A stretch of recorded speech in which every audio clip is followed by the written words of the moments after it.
O medo não é sinal de fraqueza ou de covardia. Muito pelo contrário, o medo é uma reação natural e involuntária do ser humano. Esse sentimento para muitas pessoas é ruim, mas se as pessoas não sentissem medo, não viveriam por muito tempo. Isso porque, sem essa emoção, faríamos qualquer coisa sem pensar duas vezes. Andaríamos entre os carros em alta velocidade, pularíamos de um prédio, entre outras coisas.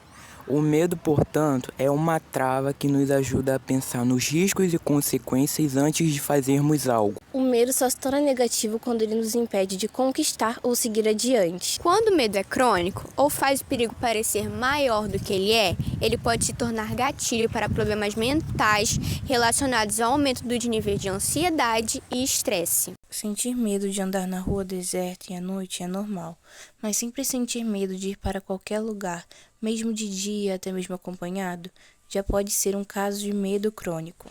Outro exemplo de medo crônico é a fobia social, que é o medo irracional de ser julgado, analisado e rejeitado em situações de interação social. A pessoa se sente irritada e angustiada a ponto de não conseguir lidar com elas e isso afetar a sua vida. Existem vários níveis de fobia social, desde a leve até a crônica. Ela é caracterizada pelo medo e ansiedade quando a realização de tarefas se dá ao redor de pessoas, como falar em público, apresentar um trabalho, fazer amigos, cantar ou dançar em público e outras diversas coisas. Outro tipo de medo crônico é a agorafobia. O nome pode parecer estranho, mas o significado é a ansiedade de estar preso em situações ou lugares dos quais não há nenhuma forma de escapar facilmente, se surgirem ansiedade ou pânico. Essas situações ou lugares são com frequência evitados ou suportados com muita angústia. Hematofobia é o termo usado para descrever o medo intenso e irracional de sangue. Pessoas que sofrem de hematofobia podem experimentar ansiedade extrema, pânico, desmaios, tontura ou outros sintomas físicos ao ver sangue, seja em si mesmas, em outras pessoas ou mesmo em imagens. Esse medo pode ser desencadeado por uma experiência traumática relacionada ao sangue, mas também pode surgir sem uma causa clara. A acrofobia é o medo irracional de altura.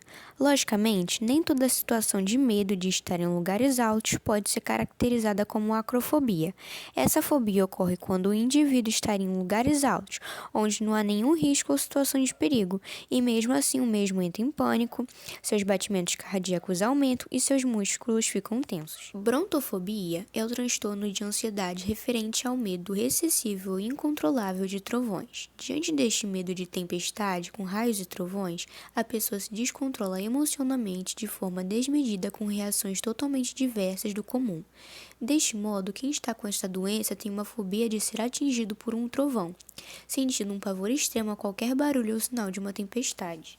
A aerofobia é o medo intenso e irracional de voar em aviões ou qualquer outro tipo de aeronave. Esse medo pode causar grande ansiedade e pânico, impedindo a pessoa de viajar de avião, mesmo que a necessidade de voo seja essencial. Os sintomas de aerofobia podem incluir sudorese, tremores, palpitações, falta de ar, náuseas e, em casos graves, ataques de pânico.